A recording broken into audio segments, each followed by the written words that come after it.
I think I'm live. It says live.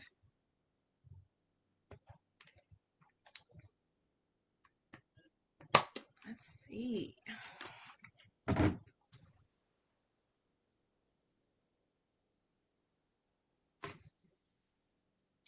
I don't see anybody on yet, and that's okay.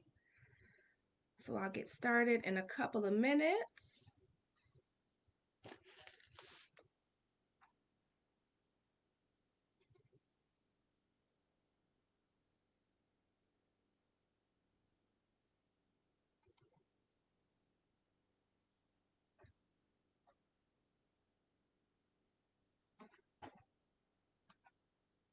Let's see.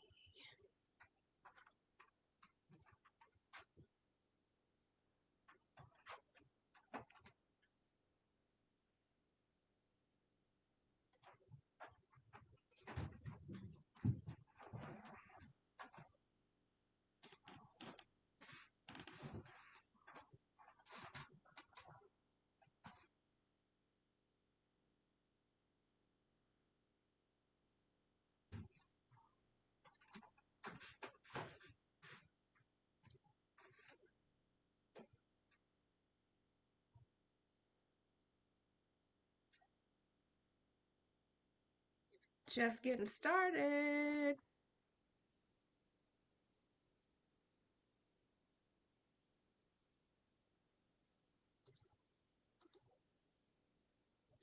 Hi, Melanie. Oh my gosh, you're joining.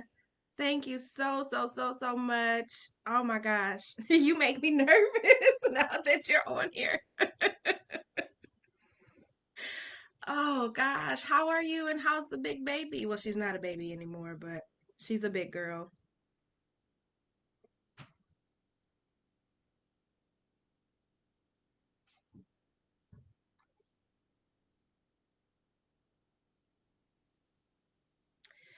Evelyn, hi. Thank you for joining me again.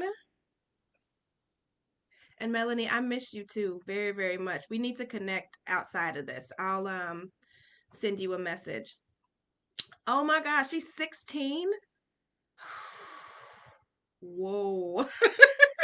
Time went fast. Gosh. Where in Cali are you? Because I'm actually planning a trip in the next couple of weeks because Jeremy's out there. And then there's a couple of other good girlfriends that I want to meet out there. So, yes, please let me know. Hey, Ma! Melanie, you are not old.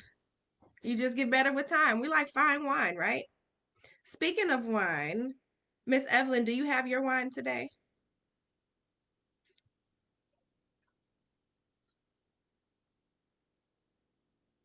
Let's see.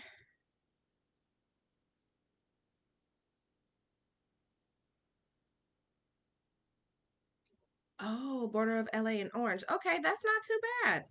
Okay. I'm gonna have to make it out there to see you, ma'am. To see you.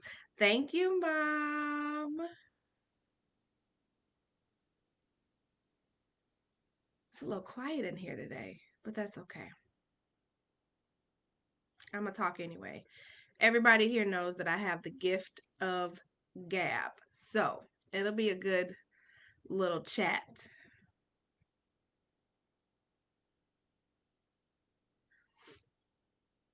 I'll just give a couple more minutes before I jump in because it is Friday night. And if you're anything like me, you are ready to close the work week, start the weekend. Melanie, if you could send some of that Cali weather to me, though, that would be real good because it's like, what, 35, 40 degrees here? So just put it in a UPS or FedEx box and I'll be waiting and ready for it.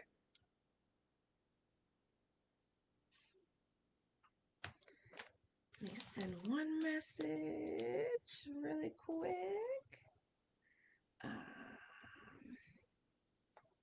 Let's see.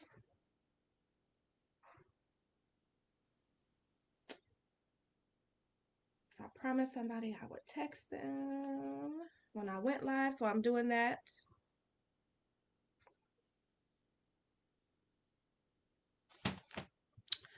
Okay. Well, it's just us right now, so I'll still go ahead and get started. I want to thank you for joining me this evening, this Friday, Full Moon Friday. So if you have not taken a look at the um I'm reading your comment, Evelyn. I need the wine to warm up. Yes, I have it right here. So if you haven't gotten outside and taken a look at the moon today, at least do that because it is really, really beautiful. It's glowing tonight. Um, I am so excited to be here to talk to you guys about whether or not it's time to quit your job. And I did talk about this on the podcast on Tuesday, but I wanted to elaborate a little bit more because I just think back to when I was sitting across the desk from, executives, regular level associates, managers, new managers, people who were, you know, sometimes just getting into their roles and realizing that the job that they got in, whether I'm the HR person or not, it isn't a fit. And oftentimes I'm talking to other friends and family members all about what does it look like if it's not a fit for you. And so while I say that, is it time to quit your job? I'm not saying just walk in on Monday and say, deuces, I'm out. This is more of a conversation that you have with yourself around how you feel, how your job supports you, if it's just the money that's keeping you there, and really wanting to dig into that. So, without further ado, I want to talk a little bit about. Oh, sorry, something on my hand. It's lotion, y'all. Um, I want to talk a little bit about what those five signs are. And so the first one for me, especially with us being in COVID right now, is work life balance. So if you work in a role where you have absolutely no work life balance, you might want to check that out because yes, there are going to be projects and things that you need to do. Yes, everybody wants to, for the most part, excel and do above and beyond what they've been asked to do in their role. Because I tell you all the time, I'm an overachiever, I'm an overcoming or a recovering perfectionist. And when I do something, I do it very, very, very well. So oftentimes I would find myself in every role that I was in, staying really late, working at home after I've gotten off work, coming in early, working through lunches, doing all those kinds of things. And then it kind of became the norm. So I taught these companies how to treat me. So coming in and working really hard and not really taking those breaks, they started to see that as, part of my identity and who I am. And when I started to pull back a little bit, I realized that they wanted that kind of level of output from me. And that's difficult to keep up and maintain. And I know right now with everybody mostly working from home and now that the holidays are coming upon us, people are working even harder because we want to, build our reputation. We want to grow our careers. We want to climb up the corporate ladder. There's so many different things that we want to do, but you shouldn't have to sacrifice your work life balance all the time. And what that looks like is, for example, I shared in the podcast about an organization that I will not name here that I worked for, and they expected me to be available at their every beck and call. So whether I was traveling, whether it was my birthday, whether I was on PTO, even if I was out sick, the expectation was that I still needed to be working because of the title that I had, because of the amount of money that I was making, and just because that's what worked best for them. And so for me, that's really the first thing that you need to take a look at. If you have work life balance, you should be able to talk to your manager, your coworkers, really the people on your team and say, "Hey, I'm kind of at max capacity. I cannot take anything else on. So I need you to help me figure out what we need to move around or what I can take off my plate." If there's no empathy, not a care in the world, and you're just told, "Hey, you know what? You're just going to have to figure it out," that's a really bad sign. So I want to make sure that you're paying attention to that because it can creep up on you too, right? It can be, like I said, a little bit here. You stay late this night, you stay like late that night. You might work on a project one weekend, put in that extra work, and then that tends to become the norm. So I don't want you to get caught in a situation where you're constantly sacrificing your work life balance. Um, the other one that I wanted to talk about is working in an unhealthy work environment, something that's toxic. And I'm sure each and every one of us have worked at least one place that was toxic to us. So if you have, make sure you drop a one in the comments so you can tell me a little bit about what that toxic work experience was like for you. Um, Both fortunately and unfortunately, I've had the opportunity to work at a handful of those, but they've shaped the way that not only I've learned how to manage at a leadership level, but it's also allowed me to help influence different company cultures and to coach my friends and family on what to look for and what to not look for, right? When they're in these different roles. And so with, hey, Gail, hey. And hi, Candace and Diana. Y'all, you know I get sidetracked. If you've ever seen Up, the squirrel, that's me. So you're gonna have to bear with me tonight. Um, but as far as the toxic work environment, I also mentioned in the podcast that a company I worked for, they were really unprofessional. And I started to think that maybe it was just me. Maybe I was too professional. Maybe I was not loose enough for them.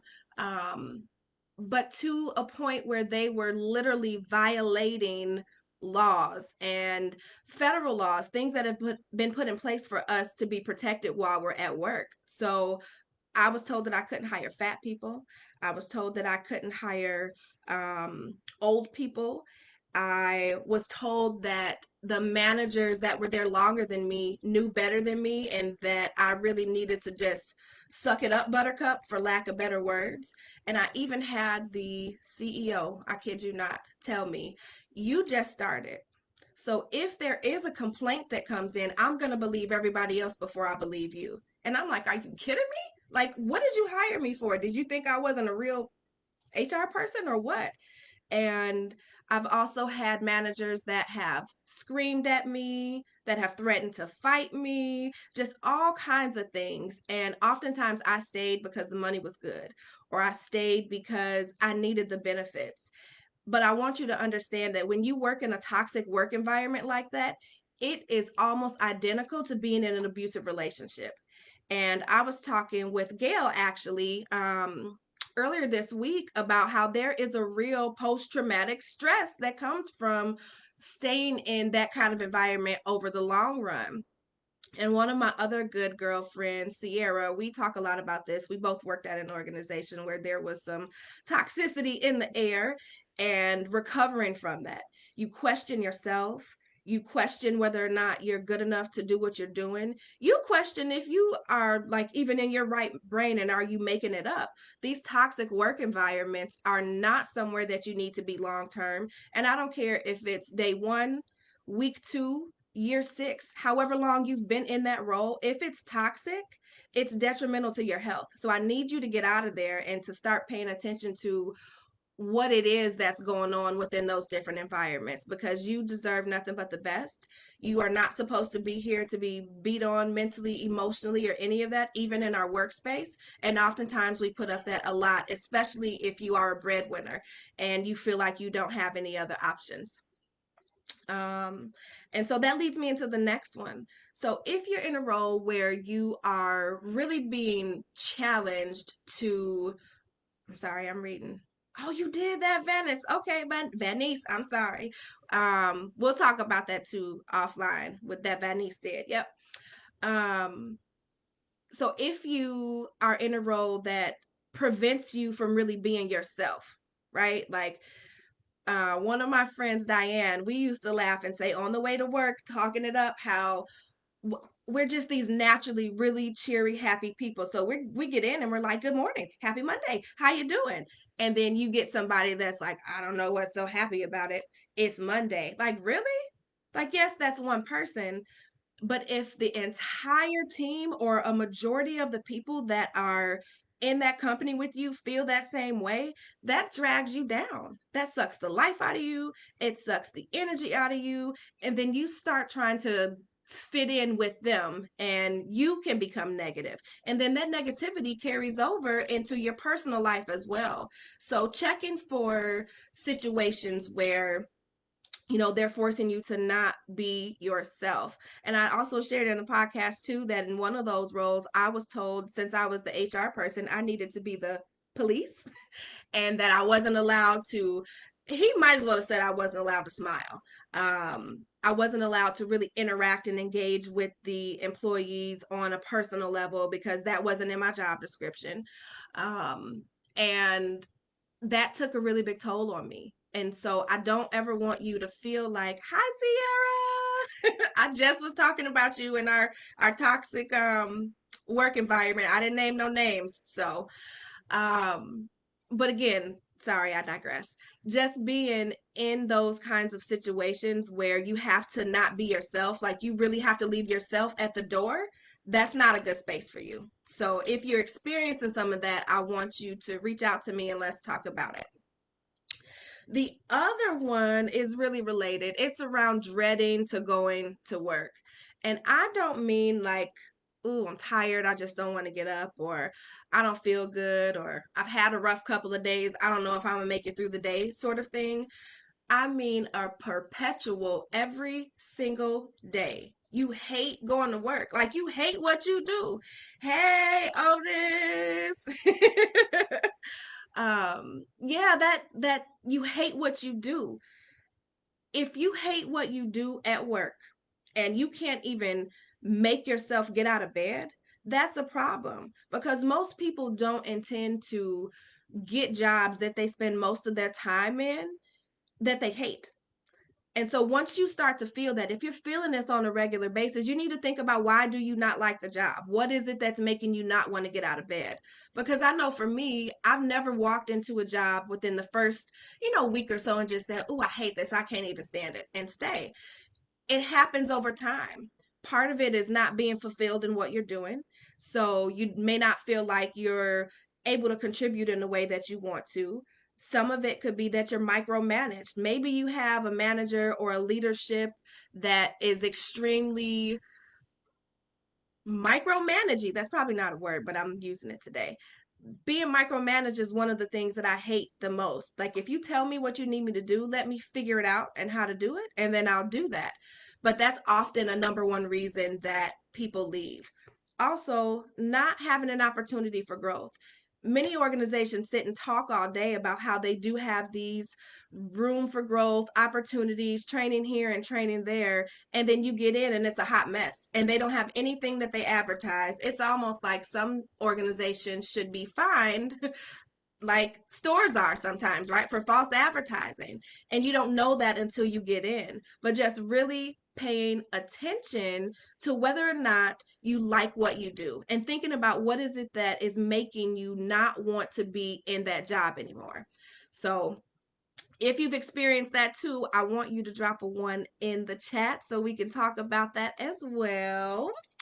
And then last but not least, this one also kind of ties into everything else. You're just not engaged anymore. And of course, that could be a reason why you no longer want to be in the role that you're in.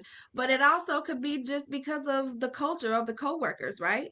You thought that this was going to be a nice, fun place. It was going to be opportunities to grow, and you're not getting that. So you've disengaged completely. And that's a really big problem. Being overworked, not liking what you do, not feeling appreciated, all of those things lead to decreased engagement and make people not want to show up to their work. And yes, Candace, you did say, yeah, autonomy is so important. It really, really is. Yes, good. Okay, so I want to talk a little bit about what you can do if you find yourself in one of these situations where you just no longer are a fit for your job. And again, it could be sometimes that it's just not a fit, not that the job is bad, but that you've outgrown it. And in my case, I'll share personally, I've been in the corporate space for, whoo, Lord, 15 plus years, and I've been doing leadership in the HR space for over a decade. And I've come to realize that while I really, really love what I do, I enjoy coaching people. I enjoy helping people figure out how to get promotions. I enjoy helping people figure out how to balance their lives outside of work so that they can show up the right way for work. But my calling is bigger, which is why I'm here with you today and doing what I'm doing. I've outgrown corporate space, and that's okay too. And I know entrepreneurship is a whole nother beast, but that's okay. You can do it. So don't ever think that you can't. All right, I'm jumping around. So, the couple of things that you can do if you feel like you've come across any of these 5 signs I've given you, number one is to write it out. Really, really, really. I mean, get your pen and paper, write out the pros and write out the cons, because oftentimes that's going to show you really what you're feeling. And you may think that you know everything because you've said it in your head a billion times, but until you see it on paper, it does something different for you. So I want to make sure that you're writing out with that why you stay, why you want to leave, what are the benefits of staying, what are the benefits of leaving, like how is this going to impact you outside of just financially, although that's the of course biggest piece. I want you to know that your mental health and your peace of mind is more important than anything. You can't buy that. So don't stay somewhere that is robbing you of your ability to stay at night or to sleep at night, robbing you of your ability to be able to be present with your family because they need you on call 24 hours a day. While some of us are doctors, even doctors take time off. Even doctors are allowed to be present with their family. So think about that. So once you've written out the pros and cons, I want you to really, really, really be honest about why you're staying where you are. Is it because you're afraid that you can't get another job? Is it because you have a really good pension that you don't want to leave behind? Is it because you are the breadwinner and you feel like, you know what? I'll let my entire family down if I leave this job. Whatever it is, it's okay to be honest, because before you can make any sort of decision, you really have to know what it is that's keeping you there. And then you want to again hone in on why do you need to go? What's put you in this funk, in this headspace that has allowed you to feel like you feel about your role? So be honest about why you stay and why you feel you need to go. I also want you to really believe that there is something out there better. I remember when I first hit 6 figures, I was like, oh my God, there's nobody else that's going to pay me 6 figures to do what I'm doing here. And that kept me stuck for a really long time. But eventually I got so uncomfortable being uncomfortable that I was like, you know what? I'm about to put this resume out here. I'm even willing to go part time. I'm willing to take a temporary job. There's so many things that come up when you realize how horrible it is when you are in a position and you can't be yourself. You can't sleep at night and you just don't want to be there anymore. So really, really, really believe that there are better opportunities out there, because believe me, if one person hired you to do it, there are at least 25 others that will. And it doesn't have to be that it's the exact same role. Maybe it's a push or a pull for you to switch into a different kind of opportunity. Maybe like me, you've outgrown, the corporate space. Whatever it is, there are better opportunities that are out there. And there are plenty of us, including me, who can help you figure that out. And I also have a good girlfriend who's going to be coming on the podcast next week, Vanice, who talks about career alignment and how important that is. Because most of us do what we were taught, right? Go to college, get a good job, stay in that good job, retire. And maybe you have friends that say, you're lucky that you make 6 figures, or you're lucky that you don't have to, stand up and be at a fast food place. And Evelyn, I'm going to touch on what you said in one of your lives. It's not about luck, right? It's a choice. I didn't get lucky to get a master's degree in HR. I didn't get lucky getting hired to work for billion-dollar global organizations. I put the work in to do that. So it's not luck. You're going to get what you believe you can get. So if you have outgrown where you are, believe that you can get something better. Something better is out there for you, and it's going to help you be better holistically and allow you to flow and flourish through both your personal and professional life once you start to believe that there's somebody else out there that needs what you have. So don't hesitate to stay because you don't think or believe that there's another job out there that will, hire you to do what you do. And last but not least, I want you to get what you need. And oftentimes, especially for women, this is hard because if you're like me and you've been basically the only one that you can depend on for a really long time, and you're used to being the problem solver and you're used to being the one that everybody goes to, you don't even know how to ask for help and you don't know what you need. So while you're writing down what your pros and your cons are for this job, write out what you need. And for me, back in January, almost a year ago in January, when I was really, really sick and in the hospital, and as I shared on the podcast, in ICU fighting for my life, I had to, for the first time in a really long time, think about what I needed, especially when it came to work. I needed to be closer to home. I needed to make a certain amount of money. I needed a different level of flexibility that was not offered in the role that I was in. And I needed to be valued. I needed to be challenged. I needed to be able to be creative and to be able to be myself. I needed to stop having the life sucked out of me, is what it boiled down to. And so, still, while I was nervous that there may not be an opportunity closer to home because I'm in the suburbs, right? And typically you make more money when you're in the city. I thought I needed to or I had to be downtown in order to get all the things that I was getting, but I was commuting almost 2 hours one way each and every day. And that was draining. So when you give yourself permission to really start thinking about what is it that you need, that's going to help you get in alignment with finding the new job that you want and that is going to better support you both personally and professionally. And so I know I've been doing a lot of talking for the last 20 minutes. So, similar to last time, I want to open it up and see if there are any questions that anybody has. I'm going to scroll through the comments really quick while I do that. Um, let's see. I'm going back up because I missed some stuff, y'all. I still ain't took a sip of my wine. I need to do that.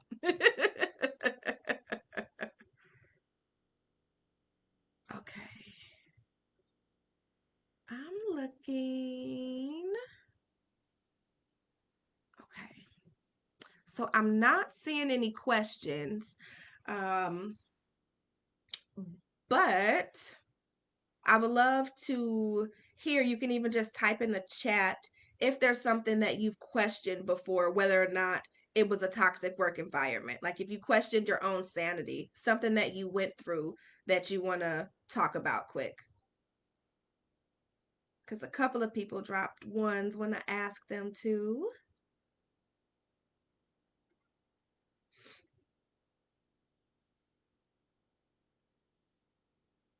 I'll wait a couple minutes.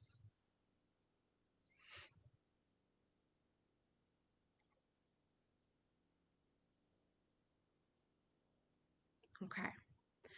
Well, if there are questions that come up after this, all of you hopefully know where to find me. If you haven't already subscribed to my email list on my website at NicoleRoan.com, make sure that you go there and do that.